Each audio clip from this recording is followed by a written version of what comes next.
Hello there. Are you a man? Are you white? Are you over the age of... Well, did your birth year start with 19? Do you believe that modern board gaming and modern society is not as good as it used to be? And that all these opinions are not as good as they used to be? Are you unable to understand the fact that times have changed and society has moved on? Do you have absolutely awful takes on how games should be and how gamers should react? Jamie? If so... Jamie? Yes, Iain. Oh, sorry. Yes, Iain, hi. What are you using the studio for? It sounds like you're doing some work in the studio that's not Giant Brain HQ work. I was subletting it for if any old white people, old white men, who am I kidding, had any bad takes, let it all out because, get it out in the open. Like a sort of charity thing. Yeah, call it charity. Call it that. Well, look, I don't think really Brainwaves or Giant Brain really wants involved with that kind of thing, so let's keep that outside of the building, shall we? Anyway, look, I've got the notes for the show. Let's forget about this and just get on with it, okay? Iain, we can't. It's board gaming. There's always old white men with their ridiculous ideas, and I'm a young white man. And what's your name? I'm Jamie Adams. And I'm Iain McAllister. And this is Brainwaves 85, bringing you the best in tabletop gaming news. These are the headlines for the week of 1st of November 2021. China does not have the power. Paizo union recognised. And Zenobia Award finalists are announced. All this and more on this episode of Brainwaves. Yes, it seems that the woes of Kickstarters and board games in general are never ending. A recent update from Frank West to the Isle of Cats Don't Forget the Kittens Kickstarter by City of Games detailed a new problem in the world of board game production. As I'm sure many of our listeners are aware, there's a global issue with the price of energy at the moment, and this has become particularly acute in China. This has resulted in the Chinese government imposing restrictions on factories, which include the following, which were detailed in Frank's update. Not allowed to work before 8 p.m, which means no day shift, only night shifts.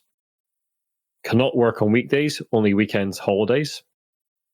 Can work on alternate days only, odd date, even date. No limitation on which date to work, but the government is providing a maximum consumption of power per month. And if you exceed this amount, you have to shut down and wait until the next month. Frank goes on to say that points 1 and 2 are hitting the heavy industries, which include paper suppliers, obviously quite important for the board game industry.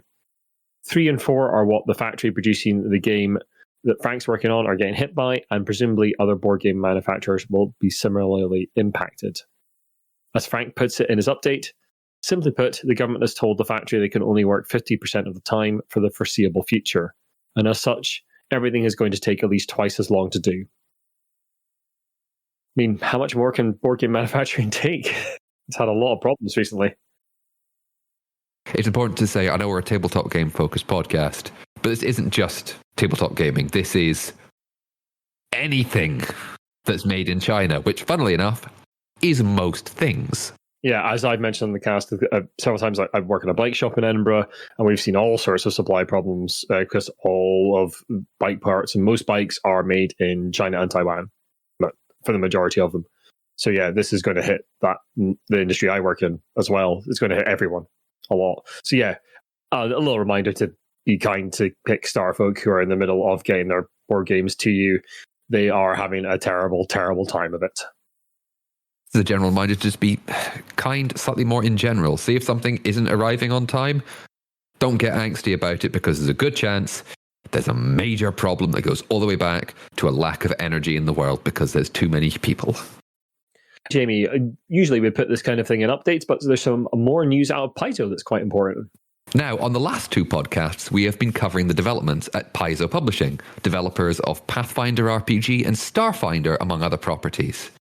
Now, the situation for Paizo was initially looking extremely bad, as several freelancers for Paizo, that's individuals not directly employed by the company to work on projects, had simply put down tools and refused to work any further until the situation inside the company was resolved.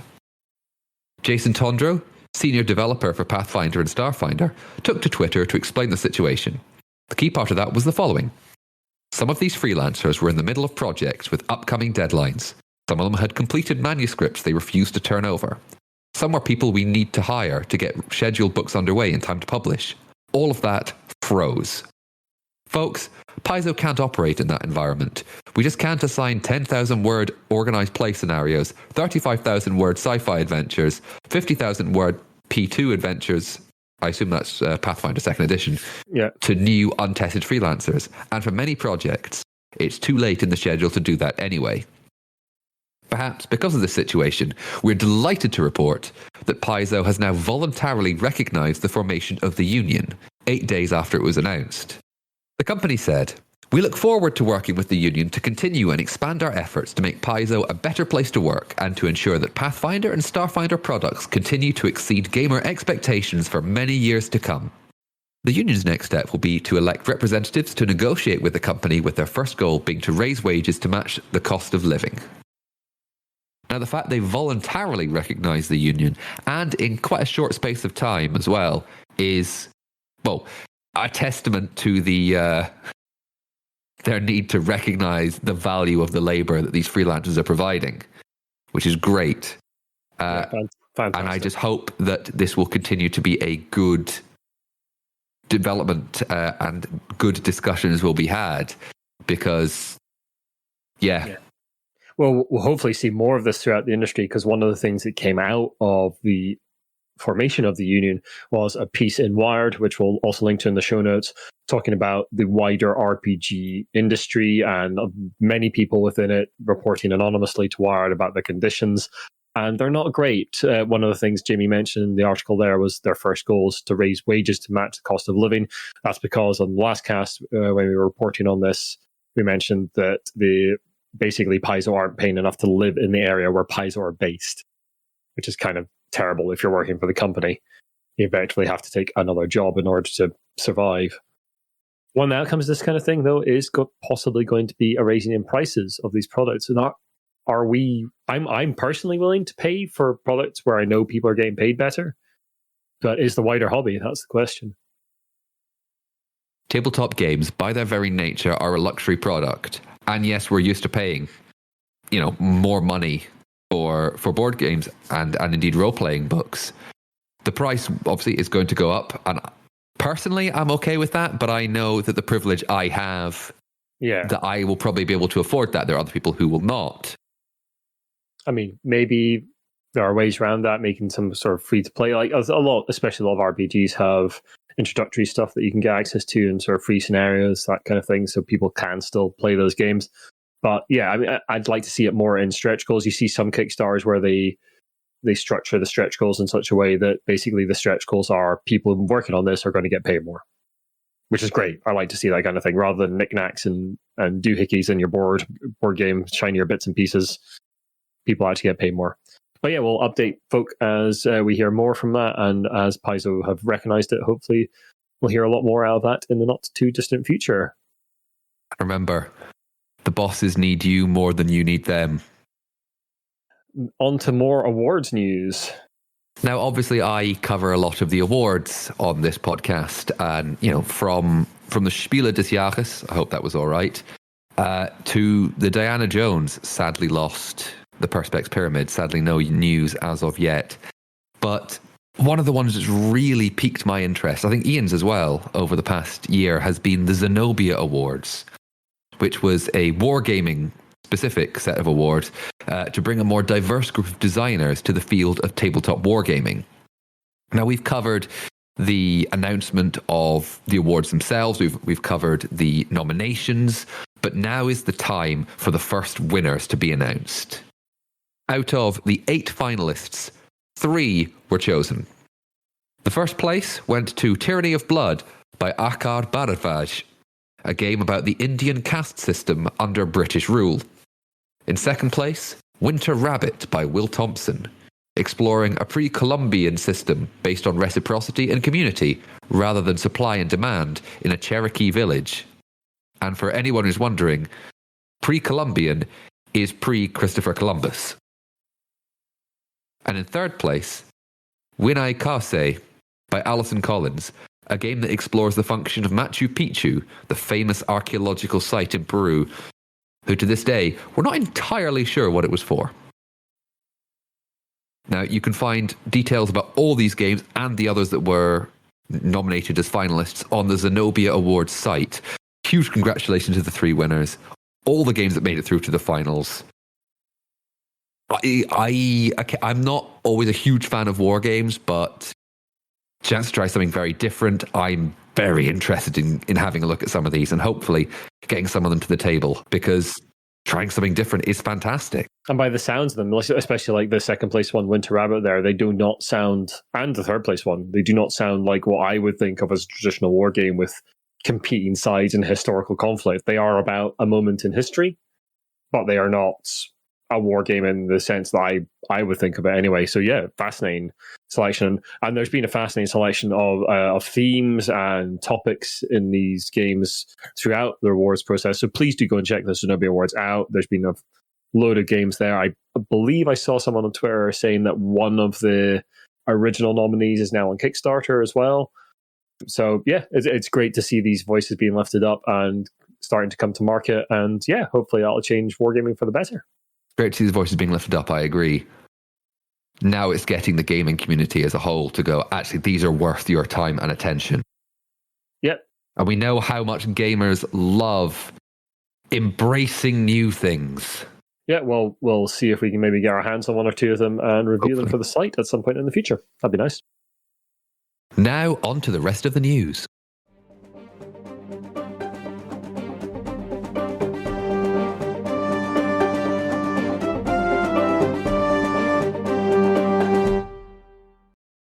A little update for you at the top of the news. Back in episode 68, we reported on the controversy surrounding Mayfair Games and its game Bamboo Bash.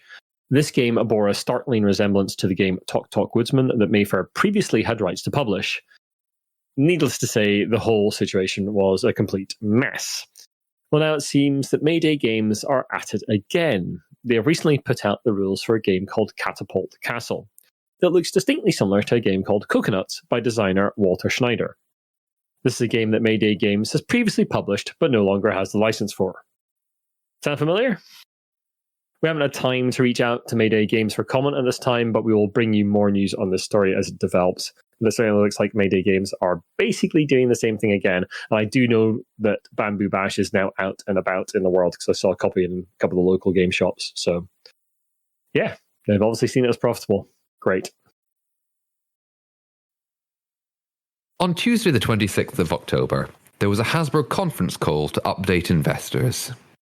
But first, sadly, without CEO Brian Goldner, who sadly passed away recently. During that call, President and COO of Hasbro, Wizards of the Coast and Digital Gaming, Chris Cox, told the attendants that sales of Magic the Gathering topped all of 2020 sales in just the first 3 quarters of this year.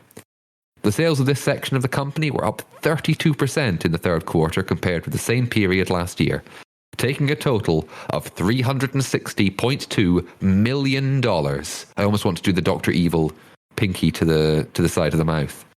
That is the second largest quarter in Wizards of the Coast history. The first largest was the second quarter of this year, which I believe we reported on. He said, there is a healthy crossover between users who come on board digitally.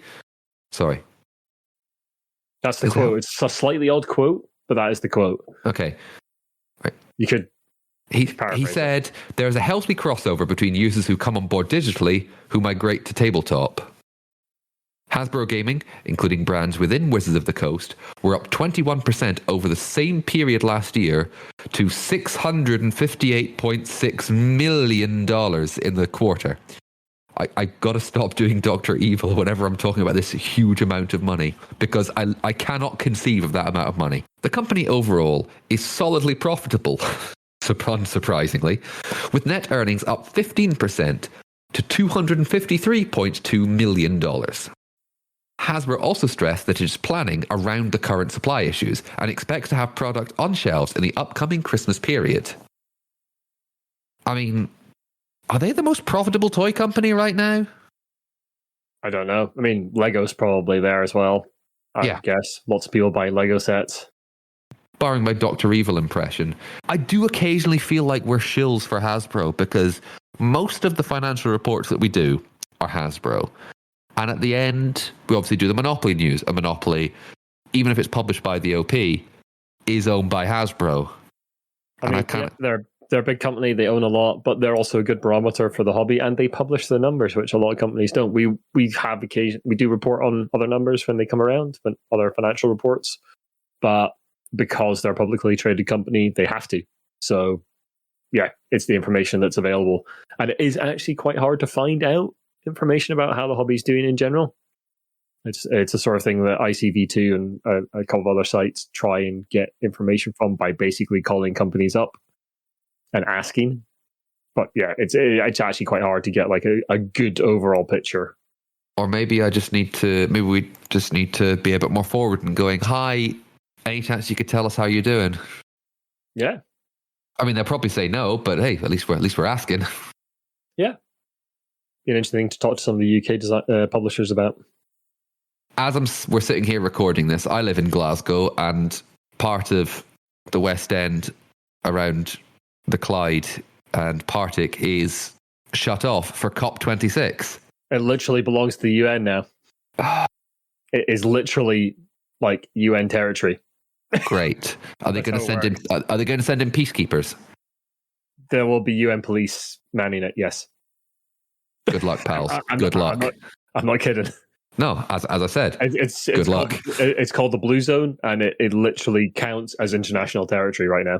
I mean, I could make a comment about that part of Glasgow being called the Blue Zone, but I'm gonna leave that because I'm not getting involved in football, and this is not a podcast about football. Iain, we're talking about environmentally conscious packaging. Yes, indeed. And as Jamie mentions, COP26 is about to kick off in Glasgow, and the world leaders are going to come together and sort out the world's climate crisis. And if you believe that, I have these magic beans I can sell you as well. Which world leaders is this? Is this is this Vladimir Putin? Wait, no, he can't come. Is this the Pope? Let's not get too far into that. Is it? No, wait. The world of board games is full of plastic and other environmentally damaging practices. For instance, making all your games in China and then shipping them over here. And it's good to see some companies starting to address their impact on the natural world. We would like to highlight 2 companies just now, and if you know of any others that are making strides in this area, then please do get in touch so we can give them the recognition they deserve. German publisher NSV Spiele have released some of its dice and card games in plastic-free versions under the brand Natureline. These small box games are packaged inside boxes made from recycled cardboard and wrapped by a paper sleeve. Ultimate Guard released a line of deck boxes called Return to Earth.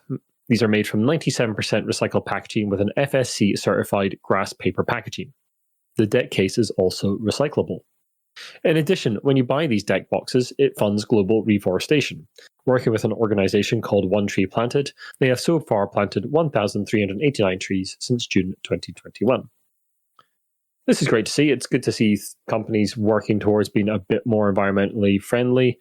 We're still going to see gigantic Kickstarters full of plastic miniatures, but at least there are some moves towards addressing some of the issues and actually realizing that these are issues that they should be addressed. Our previous co-host, Mr. Shantler, has his own site about board game sustainability, which we'll link to. And I've got an inkling to put together something for the Giant Brain site, which I'm starting to work on just now, where we're going to list all the companies that are making environmentally friendly games, moving towards environmentally friendly packaging, printing locally, that kind of thing. So if you want to make those choices for yourself, you can. And we're going to put together a bit of information about all those.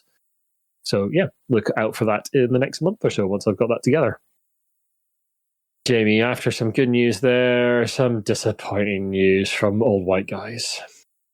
Martin Wallace is a game designer of many games some consider classics, such as Ankh-Morpork, now rebranded as Nanty Narking, Brass Birmingham, and Brass Lancashire. There is a lot more. On a recent episode of the Ludology podcast, hosted by Gil Hova and Scott Rogers, Martin Wallace was talking about Australia, his sequel of sorts to A Study in Emerald, which was based on the Neil Gaiman short story where H.P. Lovecraft's Great Old Ones rule the world. Now, our opinion on this podcast anyway, about H.P. Lovecraft is, let's say it's not great. And I kind of hope that's being spread a lot more now, because even for the time, he was racist as all heck. And it's kind of amazing how the gaming industry has gone, that's fine, but look at all the cool, creepy, horrible things that he came up with. Fair. You know. So I'm going to read the transcription of the interview. This is Martin Wallace. The colonization of Australia, the real colonization of Australia, is horribly brutal, very much like the colonization of America. And it's like, nobody's going to play that. So you replace the indigenous people with monsters. Then you can do it. The mixing of the real world with the fantasy allows you to deal with things that you couldn't do in a straightforward historical game. The interviewer then says, do you feel that people, when they played Australia, they didn't really map the monsters or the zombies to the indigenous people? You know, they felt like there was a separation there. Some do, some don't. I think when we first run the Kickstarter, I think there was somebody kicking off, complaining there wasn't enough representation of the indigenous peoples. I mean, we hadn't ignored them. We had a couple of character cards in there to represent them. But the problem is, I couldn't go over the top in representing them, because what I was trying to do in the game was represent a wide range of different cultures and nations. So if you look at the different personality cards, they're drawn from all over the world, because one of the messages I was trying to show in the game was that the world has been through this cataclysmic event of fighting off these alien invaders. And by doing so, it brought them together. So these people who, in this period in the real world, were all at each other's throats, now they're cooperating in a common task of trying to colonize Australia to help save the world. So that was the real underlying message of that, I felt, anyway. You can put messages in games, but people don't always read them. It's interesting what people do read into games.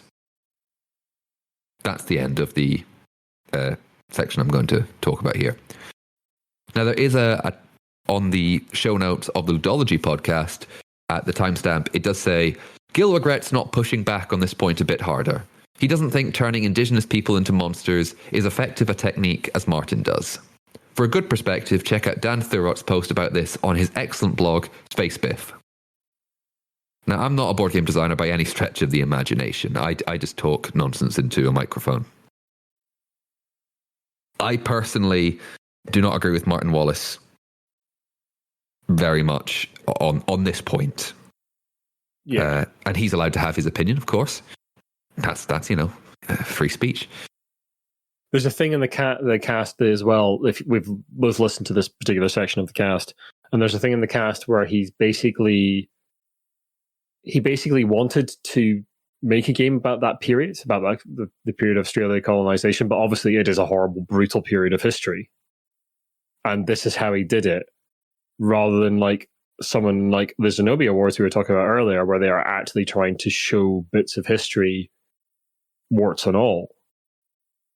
And yeah, it feels a bit, I think, as Dan Thurot puts it in his piece, greenwashing the past, where we make these horrible things be about monsters and aliens and squibbly things from beyond, rather than the actual things that happened that were horrendous and horrible.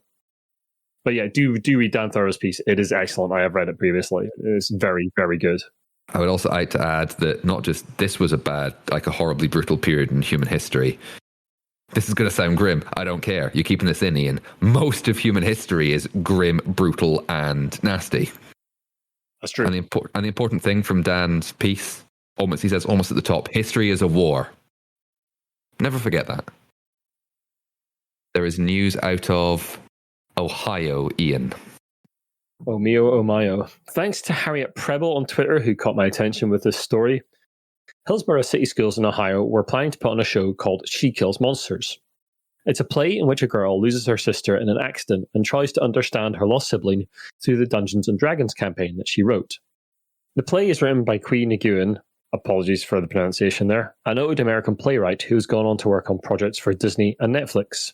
No problems, right? This is America. The main character in the show is implied to be gay, and this got the show cancelled. Talking to Newsweek, one of the students cast in the play, Christopher Cronin, said, "It felt like we had just been told, screw off and your lives don't matter." Cronin said, "I'm openly bisexual in that school, and I faced a lot of homophobia there, but I never expected them to cancel a play for a fictional character. They want to say the town is just not ready. But how are you not ready? It's 2021. Jeff Lyle, a pastor at the Good News Gathering Church in Highland County, Ohio, has been pointed to as influencing the decision to cancel the play. Lyle said he supported the decision to withdraw it, but that he never spoke to the school board prior to the decision. He did highlight other parts of the play he found to be inappropriate, including implied sexual acts between unmarried characters, innuendo, and strong language. John Polstra, father of one of the students in the play, said, "I think that's wrong. All that they would have had to do if they objected to something in the play was not go to the play." Yeah, I agree with that guy. So here's the problem here. There's a free speech argument in here, obviously. You know what? If you don't like something, just don't go and see it. Don't interact with it. There's plenty of other entertainment out there that you can go and watch and interact with and like. Not everything has to be for you. And if you have particular religious or ethical concerns about plays, rather than participating in getting them cancelled so other people can't watch them, how about you just go and watch something else? You are free to not watch this. You should not be free to interfere with other people's enjoyment and all the work these students did. There is a crowdfunder to get the play put on, and I believe it has now hit its stretch goal. We will share that in the show notes. If you'd like to support these students, then please go ahead. I'd like to just add a little thing here, Iain. It was asking for $5,000. They currently, at time of recording, have $21,075.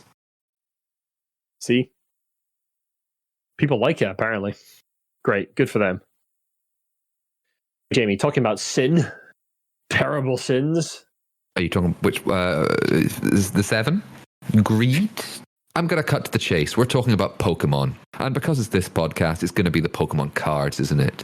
I mean, last year when the news was thin on the ground, I mean, it wasn't thin on the ground a lot last year, but Pokemon cards and their value was quite prominent in the news. And, well, this is a bit of a doozy of a news story. Vinath Udusmeen from Dublin, Georgia, has been accused by federal prosecutors of fraudulently applying for an economic injury disaster loan. That is, the loans that were available to American businesses to help cover the costs of the business during the COVID-19 pandemic of 2020. He was given $85,000 and spent $57,789 of those dollars on a Pokemon card. He is now facing 20 years in jail.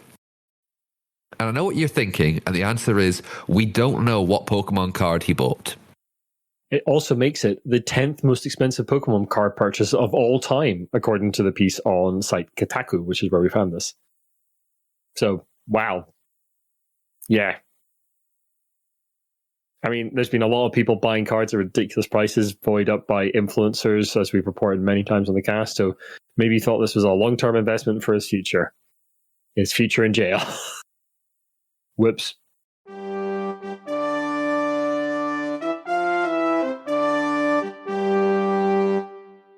You know what is a good investment? Becoming one of our patrons. We'd like to thank especially our executive producers, James Naylor and Shaun Newan. We'll link to all of James and Shaun's bits and pieces in the show notes. And you can join them for only $1 a month and get an extended version of this cast, as well as access to a forward-thinking article we put out every month about what we're going to be doing in the next month or so. And there are other ways to support us on the site, including buying t-shirts from Sir Meeple and this funny dice. Lovely dice from Metallic Dice Games. I'll put links to all that in our show notes. Jamie, who wants to live forever? No, not me. I've got this terrible pain in all the diodes down my left-hand side. Sorry. News seems to go in cycles, and games do get reprinted, I know. And I have a feeling like we've covered this before. And I look back, and I don't think we have. I don't think so. This is the 50th anniversary of Queen being commemorated in an edition of Monopoly.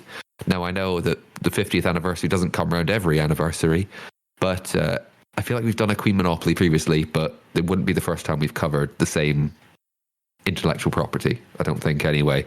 If I'm wrong about this, please feel free to correct me. You'll be buying, selling, and trading gig locations that appear throughout the band's career, building staging blocks and full productions there, whilst playing it's either a radio. Iain, name that song. Radio Gaga. Okay. A bicyclist. Name that song. Well, there's a couple. Fat Bottom Girls, Bicycle Race. Bicycle Race. Fat Bottom Girls? Has reference to the Bicycle Race song in it. Okay, yeah, fair enough. But Bicycle Race. A robot called Frank. Name that album. Don't look at the... Needs the World. Damn, I forgot I'd written that down in the notes. A hammer. Name that song. Hammer to Fall. And a vacuum cleaner. Name that song. I Want to Break Free. And Brian May's red special guitar. Name that guitar. No, wait a second. Don't worry. It's a kind of magic, and Lap of the Gods cards will help or hinder you as you travel around the gig history. Yes, they're community chest and chants, funnily enough. Maybe you'll pick up one of the 4 global hit records that stand in for the stations. Again, I feel like we're just shilling for the OP and Hasbro right now. Yeah, well, I get a cut of all this. You won't. And do you know how hard I wanted to put in a Queen pun and I couldn't think of one? Oh, well. Well, before we go slightly mad, thank you very much for listening. Killer Queen. If you like what you listen to, then the best way to help us out is share the podcast and drop us a review and rating on iTunes. You can also follow us on Twitter, Instagram, and Facebook. We're mostly active on Twitter these days. And the place where we're most active actually is our Discord, where you can come and talk to us on our lovely community and play games with us on a regular basis as well. We hope to see you there. For now, bye-bye. Bye-bye.